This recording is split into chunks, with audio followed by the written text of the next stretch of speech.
तर बघ मित्रा, एका चौरसाची बाजू 20% वाढवली तर क्षेत्रफळ किती टक्क्याने वाढेल?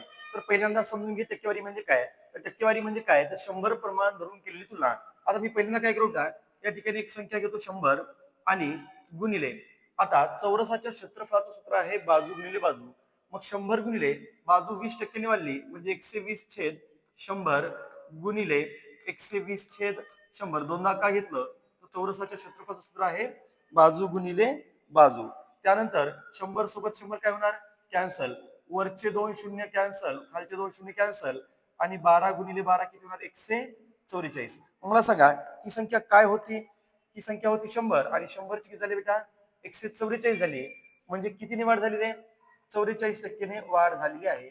44% काय होणार, वाढ होणार. क्षेत्रफळ किती टक्क्याने वाढेल, त्याचं उत्तर आहे क्षेत्रफळ हे 44% वाढायला पाहिजे, जे की पर्याय क्रमांक 1 आहे. चला आता पहा दुसरा प्रश्न. दुसरा प्रश्न आहे, एका चौरसाची बाजू 25% कमी झाली तर क्षेत्रफळ किती टक्क्याने कमी होईल. पहा आता, एका चौरसाची बाजू 25% कमी झाली तर क्षेत्रफळ किती टक्क्याने कमी होईल. चला, टक्केवारी म्हणजे 100 प्रमाण धरून केलेली तुलना असते. 100 गुणिले 25% कमी झाली म्हणजे काय घ्या, 75 छेद 100 आणि गुणिले 75 छेद 100 दोनदाच का घ्यायचं, तर चौरसाचं क्षेत्रफळ बरोबर बाजू गुणिले बाजू असते. पुन्हा हे 100 कॅन्सल 100 कॅन्सल. 75 गुणिले 75 किती होणार, 5625. आणि बेटा छेदामध्ये किती आहे आणखीन, 100. मग आता 5625 ला 100 न भागलं 56.25. मग मला सांगा ही संख्या काय होती, 100 होती. 100 ची काय झाली, 56.25 झाली. म्हणजे क्षेत्रफळ किती टक्क्याने कमी झालं असेल, बेटा 100 मधून मायनस करा.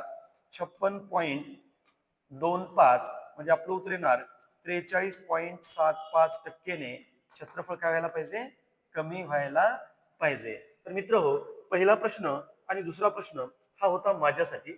आता तिसरा आणि चौथा प्रश्न असेल तुमच्यासाठी. एका चौरसाची बाजू 10% वाढवली तर क्षेत्रफळ किती टक्क्याने वाढेल.